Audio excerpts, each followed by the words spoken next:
My name is Ama Soul, and I am founder of the Blue Heart Animal Sanctuary here in Western North Carolina. I'm on 40 acres of sacred Cherokee land just outside of Asheville, and I am facilitating a wellness and a healing retreat center, a place for people to come to connect with nature, to feel the unconditional love of the animals, and really just to come back into a place of presence. Behind me here is a copper tensor ring table. I call it a coherence energy chamber. And these are copper tensor rings. Copper, of course, is a superconductor. These have come from twisted sage, actually. And so people experience different sensations with this.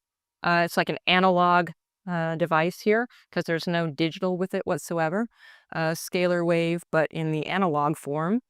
And so I equate it to be a bit like a human Faraday cage in that it allows people to experience what it's like to be in their own bioenergy field. We are constantly being bombarded by discordant frequencies, whether we're sensitive to it or not. It's in our field just by way of living in this realm. And so this allows people to experience what it's like to not have that interference in their field. The animal sanctuary started in 2001, actually. I was an animal cruelty investigator in Manatee County. So the sanctuary started in Mayaca. I'm born and raised in Sarasota, which interestingly enough is Stargate number 2, the Grual, 49 nautical miles out off the coast of Siesta. And I grew up playing on those beaches. So the sanctuary started in Mayaca.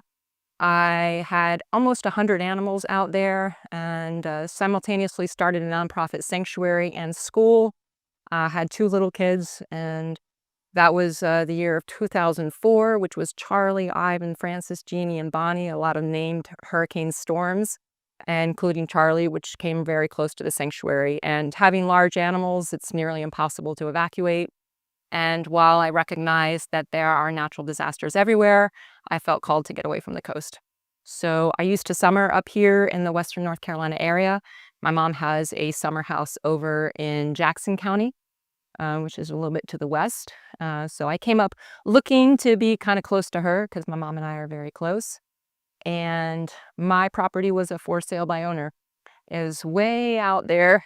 We came up in February and there was 4 inches of snow on the ground. I'd never driven in snow before, but I knew I needed to go see this place. And when I stepped foot on the land, I said, "Oh, this is it." And my mom said, "You haven't even seen the house yet." And I said, "It doesn't matter. I know this is where I'm supposed to be." And I continued in a more conventional way of living. I have a master's degree in education. I was the director of a federal grant program in the school system. And in 2016, I pissed off the wrong person because I wouldn't basically break grant guidelines. And so they found some way to get me fired, which actually ended up being the biggest blessing because it freed me.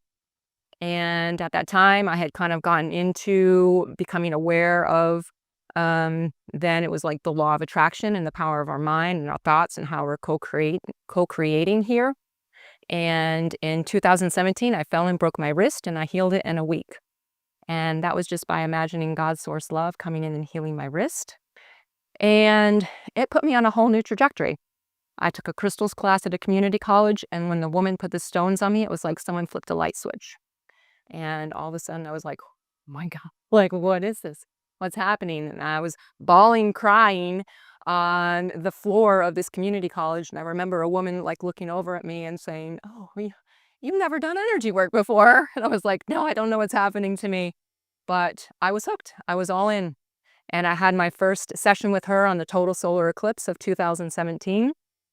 And I saw how my former husband and I had a past life together. And I was basically told that the sanctuary was more than a place of healing for animals. It was a place of healing for people as well, but I wouldn't be able to hold that space for others until I did my own healing. And I think that was August 27th. On September 11th, he walked out. And I will say that I, for a time, navigated through what I used to call the dark night of my soul. I was simultaneously having these epiphanies and these experiences that you just cannot explain while dealing with the blindsiding dissolving of my marriage. And in 2018, I had a session and the facilitator put 2 stones in my hands, and all of a sudden I was just crying again, big release, crying. Oh my God, I remember this feeling. This is my home. You can't put human words to this. This is where I belong. And I said, "What is this? What did you put in my hands?" And she said, "Well, they're Lemurian seed crystals." I said, "Well, I don't even know what that is." And she said, "Well, you may want to feel into the civilization of Lemuria and see if anything about it resonates with you." And so, of course, I come home and I'm looking and I'm just sobbing and crying as I'm reading about this civilization and the reverence for all life and the connectedness. And I got one and I started meditating with it. And I was historically a doer, a list maker. I got to get shit done. Very seldom fully present, and it was incredibly challenging for me to pause and to be present with my breath and to come into a meditative state. But I stuck with it because I was having these, experiences that were just completely, just, you can't describe them. And so I began to meditate with one, and then I began to see a mountain range in my third eye. And I thought it was someplace around here, someplace that I needed to go. There was some kind of code or something here for me. And I was on Facebook one day, and someone had posted a picture of a mountain range with the lenticular clouds over it. And I was like, oh my God, that's it. That's the mountain. What is that? And they said, well, that's Mount Shasta. If you're seeing Mount Shasta like that, she's calling you, you have to go. So in 2018, it aligned for me to go.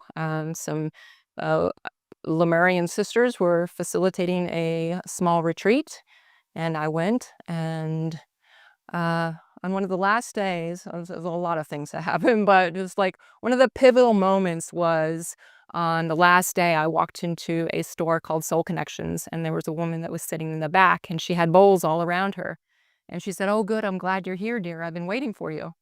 And I was like, I'm like, Me?" And she's like, "Yes, you come, let's play." I said, "Well, I don't know how to play the bowls." And she said, "Well, they're just like your animals, dear. You'll know which one to go to." I was like, okay." So I sat down and just, gone. I don't know how long we were in that place, but she had me do this thing. I remember who I am. I remember my own being, peeling back the layers of forgetting. And then I started to speak. Some people call it light language, star language. It's just it's not a channel in any way. It's just my own language of remembrance of um, simultaneous past incarnation, whatever you want to call it. It's my language. And at that time, I was basically told that I had a lot of inner child work to do, that I wouldn't really be able to step fully into my mission, like what I was here to do, until I did this work. And I came back to my home and just got right back into my daily routine. And I was like, "Oh, yeah, I'll take care of that at some point." And it was about 30 days later, I was in a session. And when the facilitator put their hand on me, I remembered being 4 years old and being strapped in a chair and having 4 beings on either side of me torturing me. And then I started to remember a lot of really deep seated trauma that I had that I just learned how to suppress.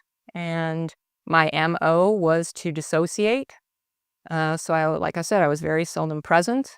I went through a period of numbing myself and, yeah, a lot of avoidance.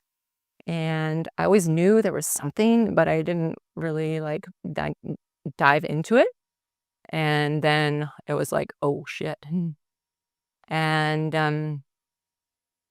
I'd say my liberation with it all is the understanding that we can't do anything about the past. Our power is here in this present moment. And in this collective field of consciousness, this quantum field, this collective, do I want to continue to contribute the energy of pain and suffering and anger? And yes, we have to allow ourselves to feel our feelings, to have this, human experience. But we're graced with a choice and how quickly we choose to process through these things. And yes, it's layers, and you can come to some place of clearing and acceptance. But truly, once we shift out of victimizer consciousness, we're liberated. And so that's been a little bit of my journey in here. And now the sanctuary, I have 4 accommodations. I'm gradually adding more just places for people to come to, like I shared earlier, to connect with nature and to come back into that place of presence and remembrance. And, I've experienced a lot of what I call spiritual initiations. I won't go into all that right now, but it's profound when we can come into this place of surrender and trust.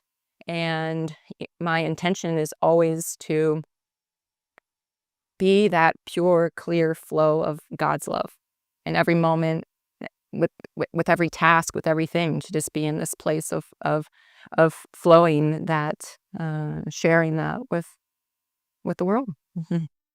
My dad was military and my mom's family was New York banking, so I have no doubt that, I can look at it from a place of I was targeted or whatever it is, but basically I agreed to those experiences, and they've made me who I am today, and so I'm grateful. So, doing forgiveness work, I spent months doing forgiveness work, not just about the non-benevolent beings, forgiveness work for my former husband, for, any role that my, any family could have played in any way. And then I went to this whole thing of like feeling into any time I had any energy of like, about a person, a circumstance, a thing. And I would just love it, you know? Just really sit with those moments. I was raped when I was 14, and to really go through forgiveness work around situations like that, But like I said, it's like um, I'm able to hold space for others because I can say I've been there. I've had those experiences. Oh wow, like oh, feel you, and uh, we often experience things we wouldn't prefer, but so much of it is how we choose to respond. And like I already shared, the shifting out of victim victimizer consciousness is huge. And it wasn't just the one time. It was throughout my childhood and adolescence. So yeah, it's just experiences that I had that have brought me here to this moment and how grateful I am. It's interesting because I don't publicly talk about my experiences with this much. In fact, when I was first remembering, I had a chart of like, okay, I will publicly talk about these things, but I'm not going to go here, and to really be able to be fully expressed and authentically share our experiences, because you never know who else has had a similar experience. And that's the thing, is like we're all having our own individual, unique experience here. And so much of it is like, where am I giving my energy and attention now? And for me, that's co-creating the new earth. I want to focus on, co-creating this sanctuary to allow this to be a place of respite for people to come. I intend to add a few more accommodations. I'm putting some infrastructure in to make it a more comfortable experience. And yeah, definitely looking to facilitate some more intentional kind of gatherings and retreats. Presently, I'm caring for dogs, cats, sheep, goats, and a miniature mule. And like I said, they've all have stories. They've all been rescued. Uh, People often come and ask, well, what do you get from them? Do you get the milk from the goats or you get the wool from the sheep? And I say it's love. It's love.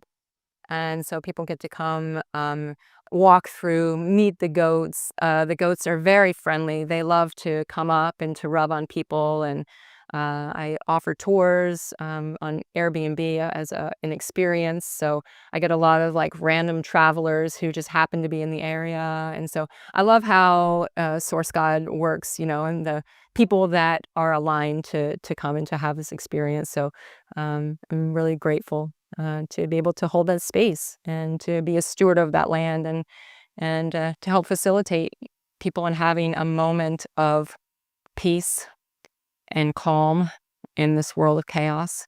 I am so blessed. I am so grateful. I cannot tell you how grateful I am every single day.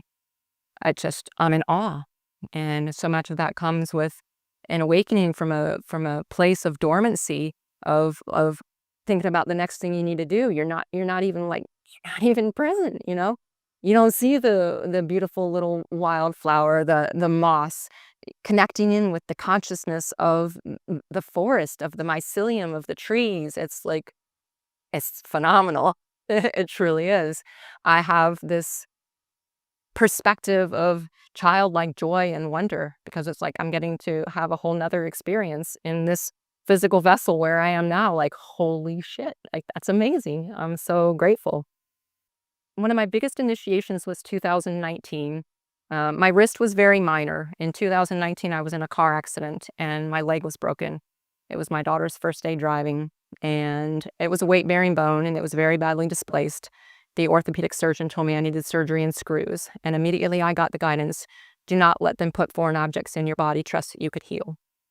And when I came home, my dad, who was very much into the medical model, was like, don't be stupid, get real here. You're going to be crippled if you don't have the surgery. And I went into meditation and it was so super clear. Am I going to trust the doctors? Or am I going to trust my guidance and to trust God's source? And so that was really an amazing opportunity for me to really fully surrender into the experience of what is. And I really got to be able to enjoy spring for the first time. I observed the blossoms come and bloom. It was amazing. And I supported myself nutritionally. I'm a big fan of herbs and homeopathy. Comfrey is known as bone knit, so you got a sprain or a broken bone, whip out some comfrey. Uh, but the interesting thing is, through that early part of that healing journey, I was reaching out to my friends who have these different devices, right? My friend has a beamer mat and, the Spooky 2, all these different, devices. And like, somebody come help me. Nobody would come. And I was like, what the hell here? I would help anybody. And one day when I was in a meditation, the guardians came and said, stop searching outside yourself. You are the frequency. Put your hand on your leg and tone and speak your language. And I did. And in 2 weeks, I healed my leg. And I had a small mental piece that I was working through because that little tiny mustard seed of doubt would sneak in like, oh, but wait, what if it's not, hard enough yet? Or what if I re-injure it? So I went back to the doctor for a repeat x-ray. And when he came in, he was indignant. Where have you been? You didn't show up for the surgery. And I said, well, I've been healing. And he threw the x-ray down on the table and he said, well, I guess so. It's perfect. How did you do it? And I said, it wasn't me. I just got out of the way and trusted my body's innate and divine blueprint to heal itself. And anytime anybody would ask me, how are you doing? My response was, I am rapidly and miraculously healing. I never took a Tylenol. They're telling me I need all these painkillers and everything. And no, none of it. In the ambulance, I was experiencing the pain of it. I was in the shock of it, and I looked over and I saw my stats and I just felt a presence like, hey, like you got this, breathe into your leg. And that's what I did and the pain went away.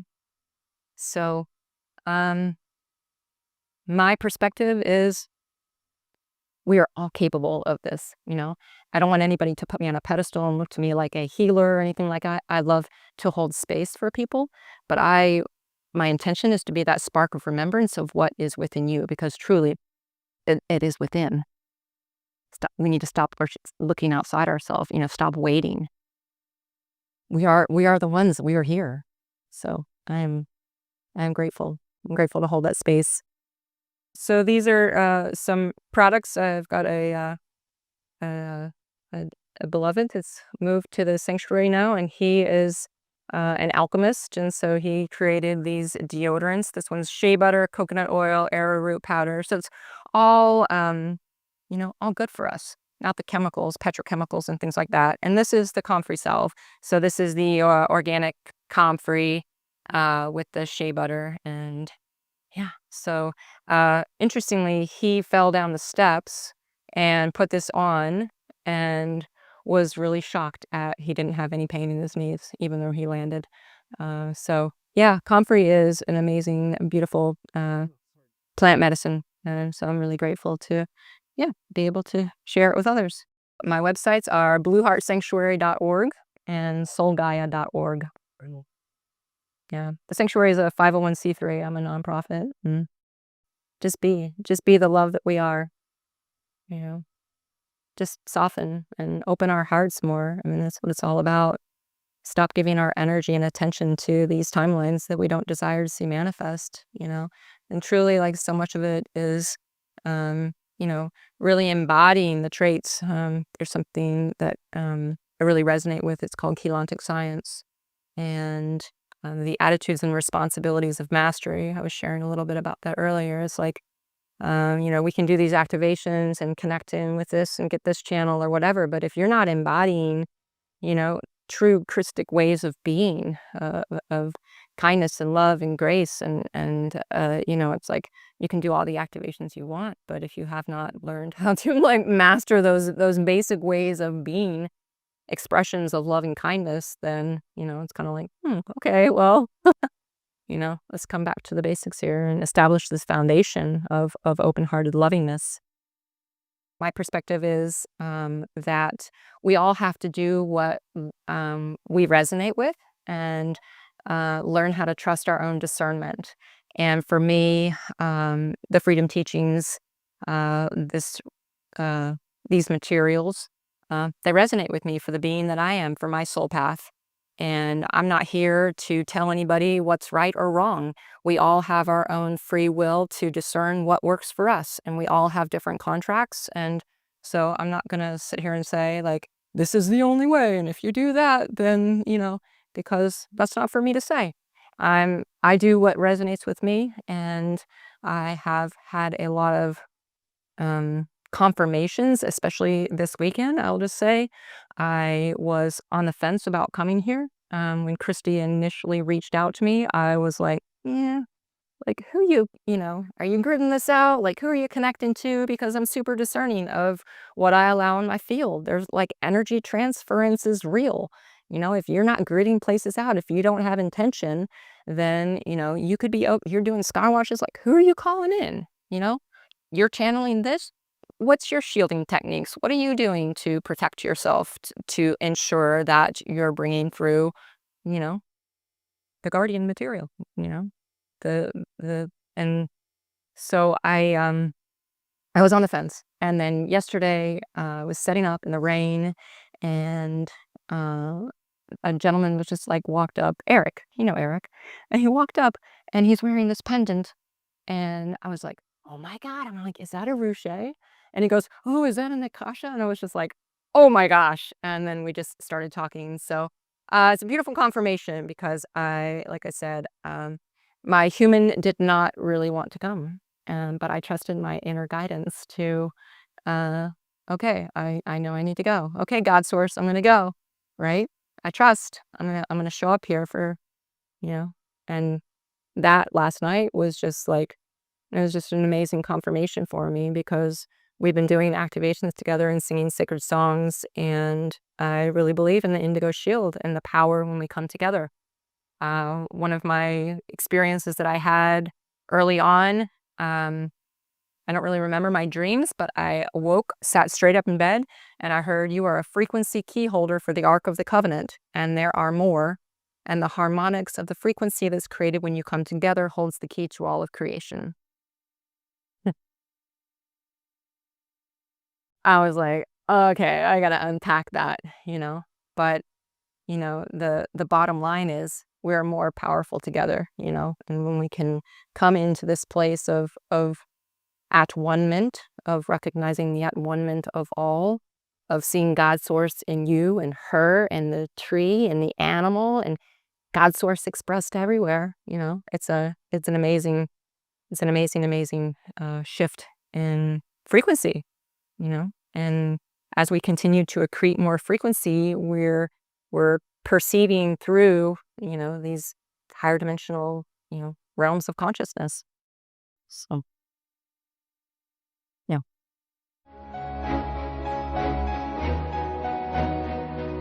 Hello, everybody. Welcome back to another edition of the Neo Meditation Experience with me, the host, James Rink, and I'm also the founder of the Neological Technologies. So I've put together this Neo meditation device to help you relax, and this device has a chi energizer in there based on the sacred geometry inside the cube.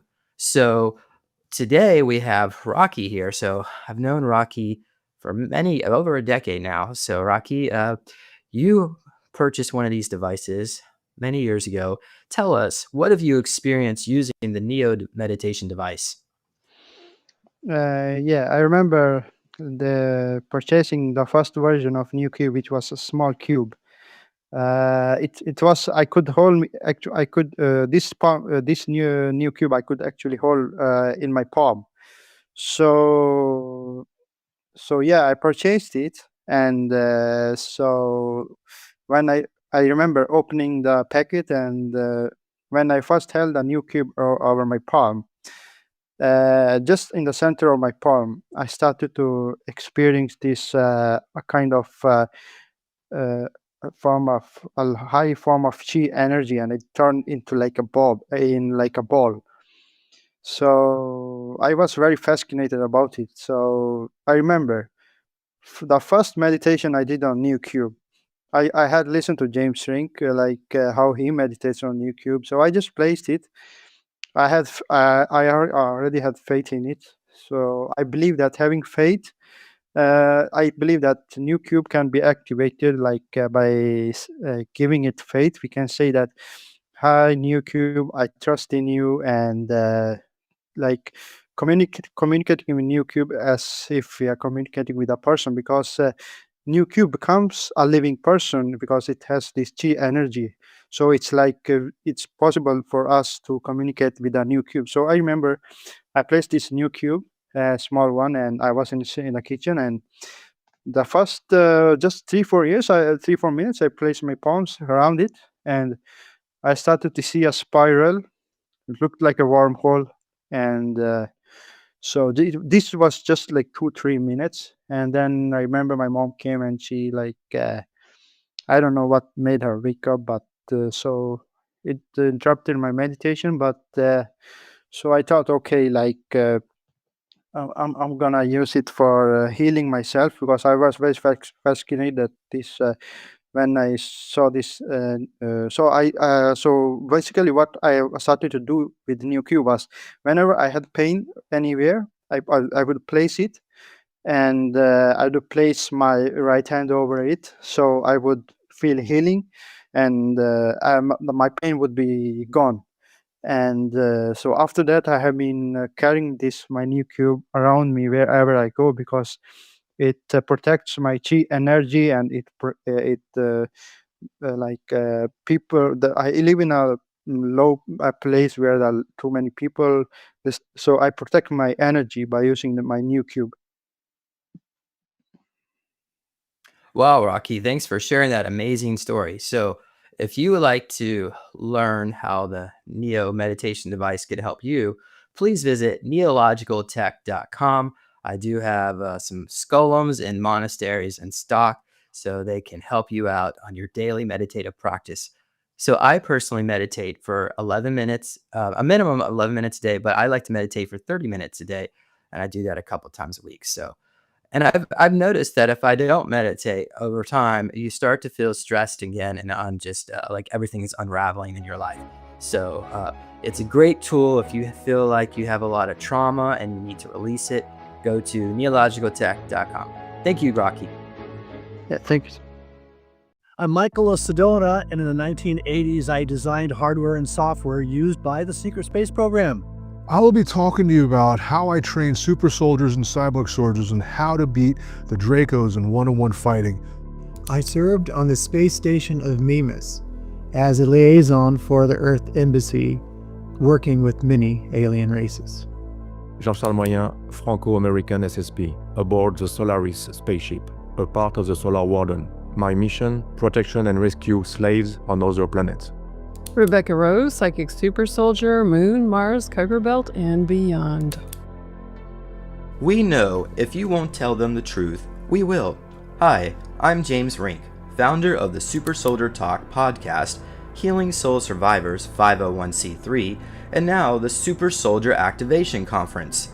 Since 2010, I have dedicated myself to documenting the untold stories of the secret space program. I have brought awareness of milabs, also known as military abductions, MKULTRA, Monarch, and Montauk programming. Now, we're inviting you to attend the 2025 Super Soldier Activation Conference in Orlando, Florida.